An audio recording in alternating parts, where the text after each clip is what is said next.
শ্রীরাম ৭ নং ওয়ার্ড কর্তৃক আয়োজিত আজকের জামাত ইসলামের কর্মী সভা সম্মানিত সভাপতি উপস্থিত আছেন। আজকের কর্মী সমাবেশের সম্মানিত প্রধান অতিথি জনাব doctor A K M. Sarwar Uddin sir, secretary Bangladesh জামাতে ইসলামী কুমিল্লা দক্ষিণ। আরো উপস্থিত আছেন বাংলাদেশ জামাতে ইসলামী লাকসাম উপজেলার সম্মানিত আমির জনাব হাফেজ মোহাম্মদ জহিরুল ইসলাম ভাই।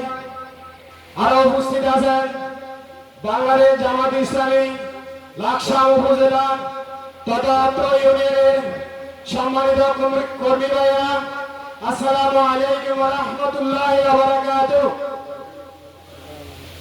প্রিয় উপস্থিতি, আলহামদুলিল্লাহ আল্লাহর উপর শুকরিয়া আদায় করছি। তার পাশাপাশি রাসূল সাল্লাল্লাহু আলাইহি সাল্লাম দুরূদ পাঠ করছি।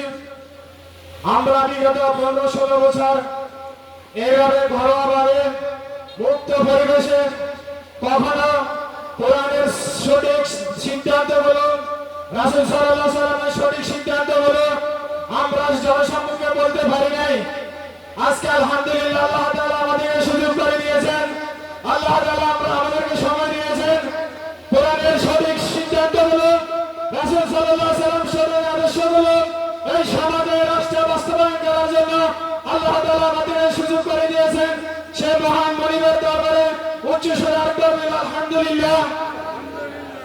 সম্মানিত উপস্থিতি, আমি বেশি কিছু বলবো না, যেহেতু আমার শ্রদ্ধা সম্মানিত সুধীবৃন্দ, সম্মানিত আলোচকবৃন্দ, আপনাদেরকে কোরআন হাদিস থেকে কিছু নসিহত ভিত্তিক তথা সমাজ গঠন, রাষ্ট্র গঠন কিভাবে পরিচালিত করতে হয়, কিভাবে সমাজ পরিচালিত করতে হয়, কিভাবে রাষ্ট্র পরিচালনা করতে হয়, কিভাবে নিজে পরিচালিত হবেন, সেই আলোকে আপনাদের সামনে আমাদের সম্মানিত মেহমানবৃন্দ অবশ্যই আলোচনা করবেন। তারই থেকে আমি একটা কথা বলি, রাসূল সাল্লাল্লাহু আলাইহি সাল্লামের আদর্শ হলো আমাদের সর্বোত্তম আদর্শ। রাসূল সাল্লাল্লাহু আলাইহি সাল্লাম ব্যক্তিগত জীবন, সামাজিক জীবন, পারিবারিক জীবন, রাষ্ট্রীয় জীবন সম্পূর্ণ আল্লাহর কোরআন দিয়ে প্রতিষ্ঠিত করেছেন।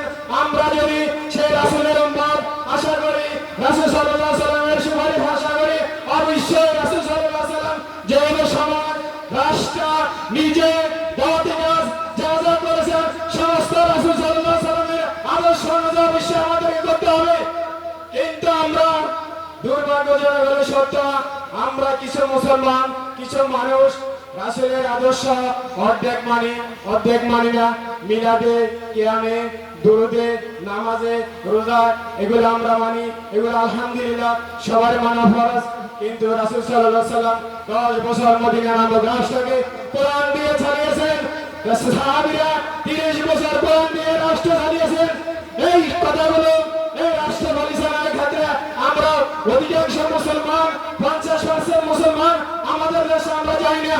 কিন্তু আজকে আমাদের সুযোগ হয়েছে কিভাবে রাসূল সাল্লাল্লাহু আলাইহি ওয়াসাল্লাম রাষ্ট্র পরিচালনা করতেন, সমাজ পরিচালনা করতেন, সেই সম্পর্কে আমাদের সম্মানিত মেহমানবৃন্দ আলোচনা করবেন।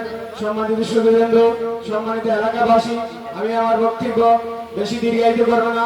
অবশ্যই আপনারা ধৈর্য সহকারে আমাদের মেহমানদের কথা শুনবেন এবং সে অনুযায়ী নিজে ছাড়ার, ফ্যামিলিকে ছাড়ার, আশপাশ ভাইদেরকে ছাড়ার জন্য অবশ্যই উৎসাহিত করবেন।